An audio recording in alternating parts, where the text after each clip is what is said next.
a multi-layered surface where different spaces meets, different times meets, where virtual space meet physical space. We can see through those data visualization that we can see the points where those different surfaces meet. So, so now I'm not going to ask you the obvious and stupid question of what people can do with those data visualization. I was more wondering if you integrate the usability of those data during the development of the visualization. Let me say, I'm not sure if I got your question exactly. So to integrate the usability, could you just, I got something I want to answer, but I'm not sure I got your question. During the development process, do you already imagine the possible uses of the data visualization? Yeah. Okay. Well, you know, in our case, the data visualization is usually not the goal, and we use it more as a mean, as a way to actually show something else. It's very different. There's some labs that are doing great work, you know, in Europe, in the US, doing great work on just the data visualization. For us, we usually try to use it as a mean to achieve something else. So usually, think about Rome. It was not data visualization per se, but it was because we wanted to think about an Internet of Things and how much of that we could do today. At the same time, you're right, you know, data visualization by itself can suggest a number of things. There's very exciting what's happening now with the team of postdoc, working on the analysis of all the data we collected from AT&T and the others. You know, we think, and we share this with Bruno, that we're really at the beginning of a big revolution in the social sciences. You know, the social sciences were called sciences, but you know, if you think that science is something where you need to measure things in a very accurate way and so on, you know, they were so-so sciences as far. But today, for the first time, actually, you can actually, I shouldn't say this in here, but today, for the first time, actually, you can actually get this incredible amount of data that can help us answer questions we haven't been able to answer so far. Even think about the question about why do we live in cities? You know, nobody knows. You know, 7,000 years ago, we didn't have cities. You know, 7,000 years ago, all of us would be here like hunter and gatherers, and you know, in a group, in a band, and moving around. And then the urban revolution starts, and then it's a big boom, and that's what continued till now. But there's some deep, profound questions that hopefully we can start to answer. And those questions are related to the way we as humans get together, communicate, create networks, exchange information. The way that, you know, as Louis Mumford once said in a beautiful way, Mumford was writing in the 30s and 40s about the city, and he says, you know, the city is a place where the different race or different individuals come together and create something that's bigger than the individual race. Race, yes. Yeah. Anyway, so this could take us perhaps too long, but going back to the visualization, for us it is always a mean, and by actually integrating it, in the process, by putting the people who visualize the data with the physicist and the mathematician, we hope to be able to get new type of answer. Think about the DNA. All of Watson and Crick's ideas came from a new type of visualization in a certain sense, most of that, from double helix. And so we use it as a tool. It's not our end. And we think with mathematics and other tools, it can be very, very powerful. I'll show some of this on Saturday at the conference.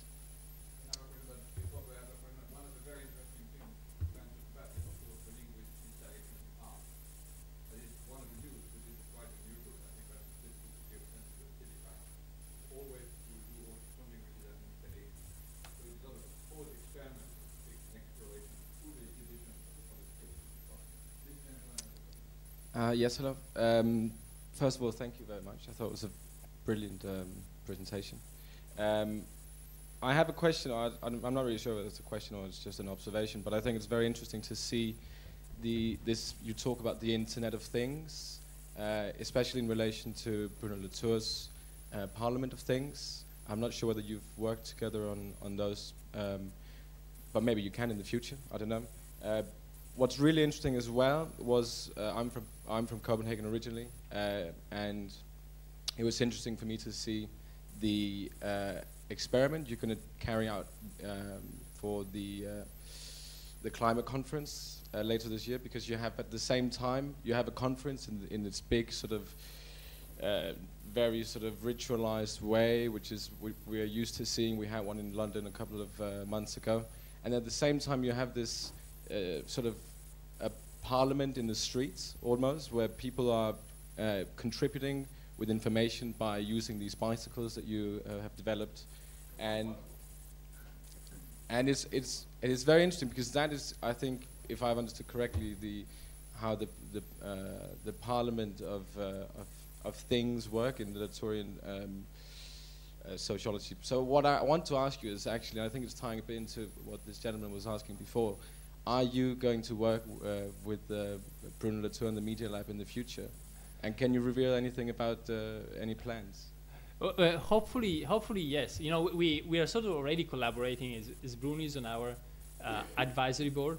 I infected him to his start. This is my only contribution. He never shows up for the advisory board, but he usually shows up like 2 months later, and we have a great conversation and discussion at MIT. So I hope the answer to be in the affirmative, you know, and we've been discussing a few projects in Paris, so I think that could be a great way to start a collaboration. Usually collaborations are very strong if you start with a real project, something to do.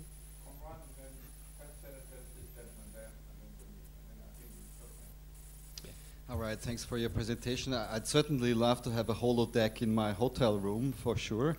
But you know, there was a flashlight for me when you mentioned Singapore. You were saying that you stopped cooperating with the city of Rome because it has this right-wing mayor, which I find very considerate of you.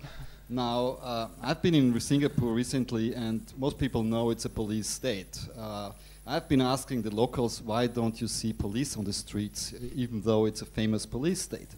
They told me they have technology for that. It's probably one of the best surveilled places in the world. I met people from the pro-democracy movement, or democracy activists, if you want to put it that way. These people don't have a post address. Yeah, these people don't have a regular address because they're constantly in the move. There is a question of, you know, of danger to life for them. So I'm personally, you know, for me, communication is not foremost a technological, aesthetic, or maybe even semantic question, but always a political question.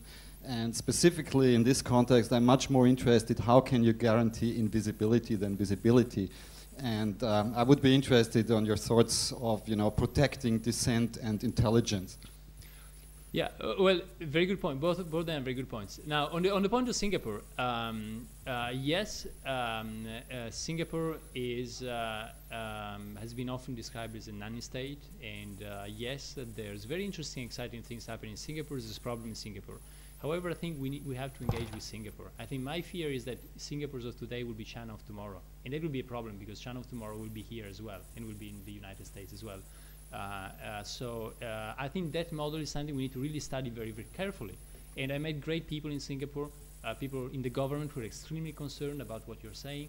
And now, of course, there's also the other aspect of the control state. But I think, so you cannot ignore Singapore, especially when you think that Singapore could be contagious for all China. The way China is growing today, in China, as I say, you know, if Singapore today is China tomorrow, then it's a big problem for the whole planet. On the other point is about invisibility and visibility. Well, you know, this is a very, you know, it's a very good point. But think about this. Now, nobody was ever concerned about pictures, right? None of you, none of us, my grandmother was not concerned about pictures. Why was it? Well, the reason is that you take pictures. Once upon a time, till 10, 15 years ago, you would take a picture. That picture would be on a piece of paper, and it would end up into a drawer or into a book in somebody's house, and you couldn't search it, you couldn't find it, and so on. So even if people had to picture you with your illegal boyfriend, girlfriend in the street, then you know, it doesn't matter, because that picture would not be searchable, browsable, addressable, and so on. Now, just by a very simple change, the fact that that picture now is a collection of zeros and one, is a collection of bits, and then goes onto a database that's searchable, and that anybody can find it and get it, and that people also take an exponentially increasingly growing number of pictures, then that is starting to create troubles. You know that in Italy, for instance, when Google arrives with with a little car to do street view. People just jump out into the shops under the car or hide